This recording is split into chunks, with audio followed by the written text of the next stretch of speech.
Assalamualaikum warahmatullahi wabarakatuh. Balik lagi sama aku Nuriksani Sondi Putri. Nah, di video kali ini kita akan membahas mengenai chapter 7 yaitu CNN. Di mana di sini terdapat materi teori, yaitu teori ini dapat diambil dari referensi mengenai neural network. Nah, di sini terdapat soal teori yaitu jelaskan kenapa file teks harus dilakukan tokenizer. Nah, karena pada tokenizer ini dia adalah suatu proses yang dapat membagi teks dengan berupa kalimat paragraf dan dokumen, sehingga nantinya itu menjadi kata-kata atau bagian-bagian yang berupa kalimat, dan nantinya ini dapat dicontohkan sebagai tugas chapter 7. Itu kan merupakan kalimat. Nah, nantinya itu dapat dibagi menjadi beberapa tugas, yaitu chapter 7. Nah, nantinya itu menjadi acuan dengan menggunakan tanda baca dan spasi. Seperti contohnya terdapat pada gambar. Selanjutnya kita jelaskan konsep dasar K-fold cross validation pada dataset komentar YouTube. Nah, di sini terdapat satu codingannya atau kodenya. Nah, di sini itu terdapat K-fold yang nantinya itu bertujuannya untuk melakukan split yang datanya menjadi 5 bagian dari dataset komentar YouTube, sehingga nantinya itu setiap data itu dapat dibagi. Nah, nantinya dapat menghasilkan presentasi dari setiap bagian sehingga dapat menghasilkan hasil akhir yang cukup baik.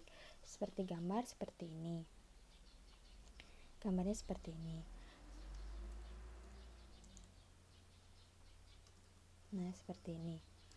Selanjutnya, jelaskan maksud dari kode program for train test in split.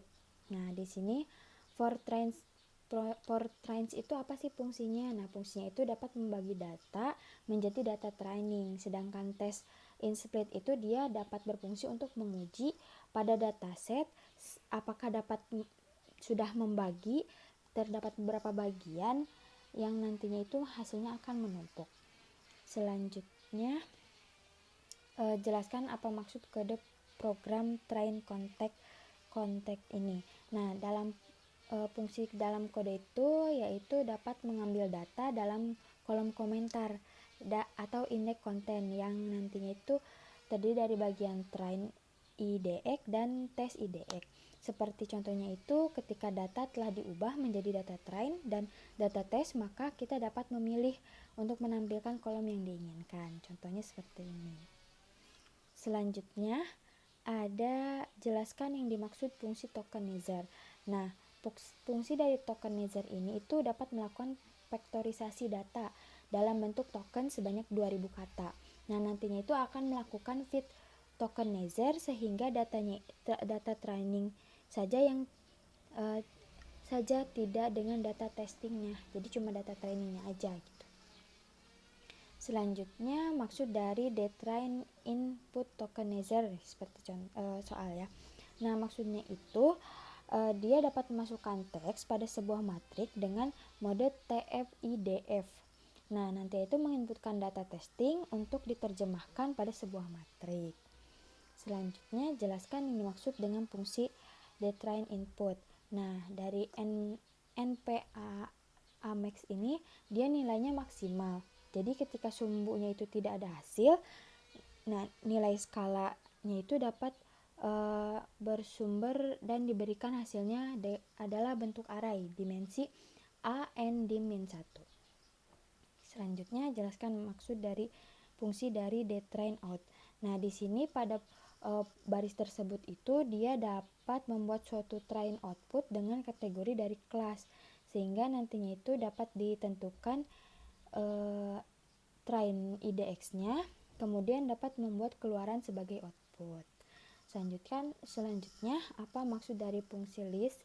Ini itu fungsinya itu dapat menjadi model yang nanti itu dapat mengetahui bentuk input yang akan atau yang harus diharapkan, sehingga terdapat lapisan pertama dalam model sequential ini perlu menerima informasi mengenai bentuk inputannya. Selanjutnya jelaskan maksud dari fungsi list 7.3. Nah, dari fungsi tersebut dia itu dapat meneruskan nama fungsi loss yang ada dan melewati fungsi simbol TensorFlow yang mengembalikan skalar sehingga setiap titik data dan mengambil dua argumen, true label dan y-frame. Prediksi tujuan yang dioptimalkan sebenarnya adalah suatu rata-rata dari array output di semua titik data. Selanjutnya ada deep learning. Deep learning itu salah satu cabang ilmu machine learning yang terdiri dari beberapa algoritma permodelan abstraksi sehingga merupakan tingkat tinggi pada data yang menggunakan sekumpulan fungsi transformasi nonlinier yang data berlapis-lapis dan mendalam. Nah, selanjutnya ada jelaskan deep neural network dan bedanya dengan deep learning. Nah, kalau deep neural network ini adalah salah satu algoritma yang berbasis jaringan saraf tiruan yang memiliki dari satu lapisan saraf tersembunyi yang dapat digunakan dalam pengambilan keputusan.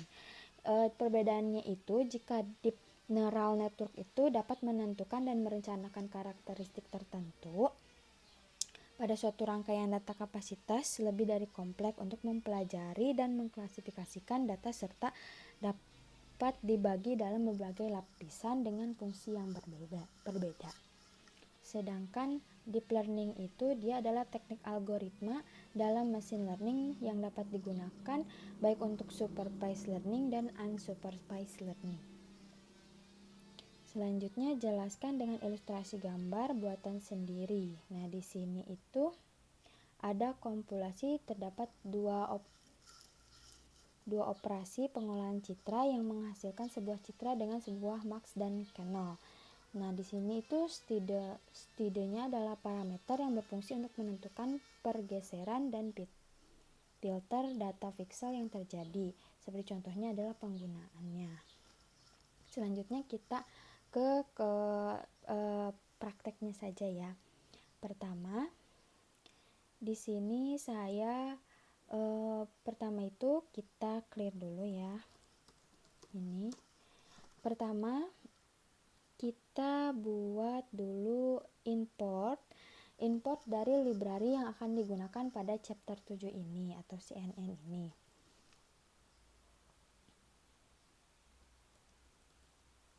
Nah, di sini kita import pandas, lalu keras untuk tokenizernya, lalu NumPy dan lain sebagainya. Nah, selanjutnya kita run saja untuk library apa saja yang nantinya kita gunakan.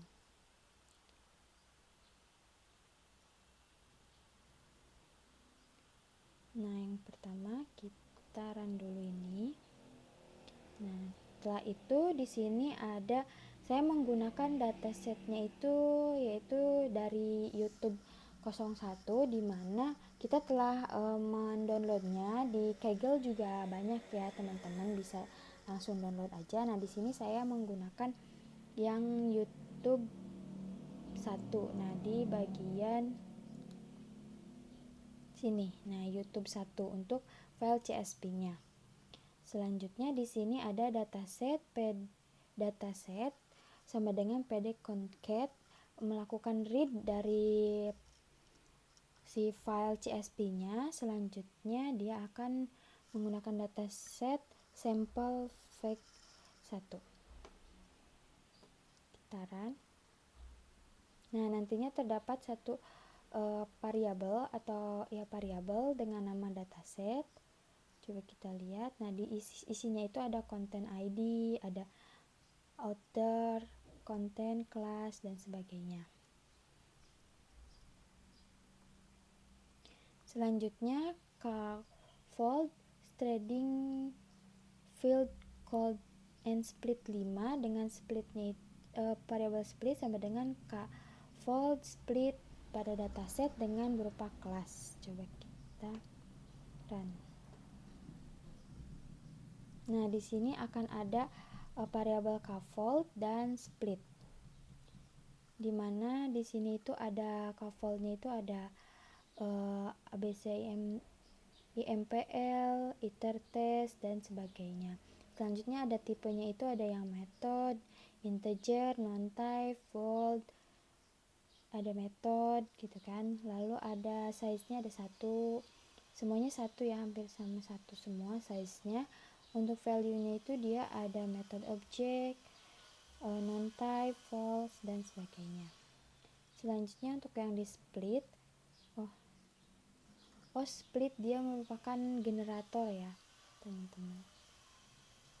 Selanjutnya kita ke yang ini, for, keadaan for, train dan test in split. Di dalam split nanti dia akan menghasilkan print testnya itu dia akan ada seperti hal seperti ini di tengah-tengahnya, jadi titik split gitu. Coba kita run. Nah, nantinya akan seperti ini dari data dari train dan test ya. Selanjutnya ada def, mendefinisikan train dan test dengan train IDX dan test IDX, di mana ada train konten dengan datasetnya konten yaitu train IDX, dan test konten sama dengan dataset yaitu konten dengan teks IDX. Di sini ada tokenizer, di mana tokenizernya itu dibatasi 2000, lalu dia akan melakukan tokenizer untuk train context. Selanjutnya nantinya akan terjadi tokenizernya ya. Selanjutnya ini kita membuat model, di mana ada model sekuensial, lalu ada model menambahkan model-model lainnya seperti dense, yaitu dengan 512 lakukan input 2000, lalu ada dropout, dense, activation untuk softmax.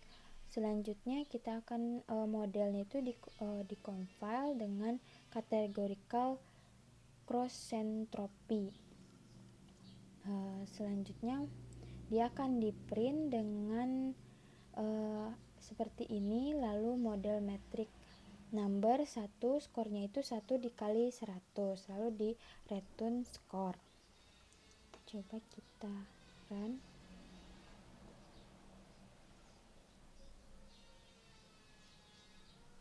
Nah, nantinya akan ada tes.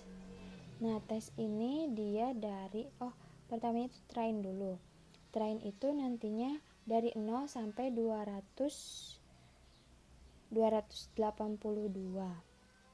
Sedangkan yang di tes itu dia dari 277 sampai 349. Kalau dari saya seperti itu ya. Selanjutnya ini ada k-fold, stratific field k-fold dengan splitnya itu 5, lalu splitnya dia akan melakukan dataset pada kelas, lalu dia akan ada keadaan for, di mana train IDX dan train test IDX ini di dalam split, lalu skornya itu train dan test, lalu CPS skornya itu dia skornya akan 1 dikali 100. Nah, nanti akan seperti ini hasilnya.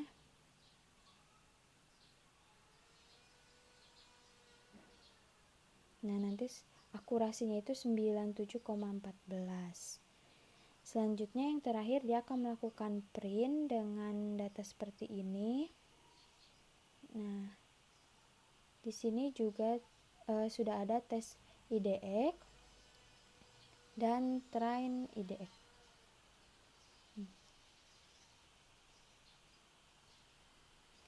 Selanjutnya kita print yang bagian terakhir. Nah, nantinya akan muncul seperti ini. Mungkin hanya itu yang dapat saya sampaikan, kurang lebihnya saya mohon maaf. Billahi taufiq wal hidayah. Wassalamualaikum warahmatullahi wabarakatuh.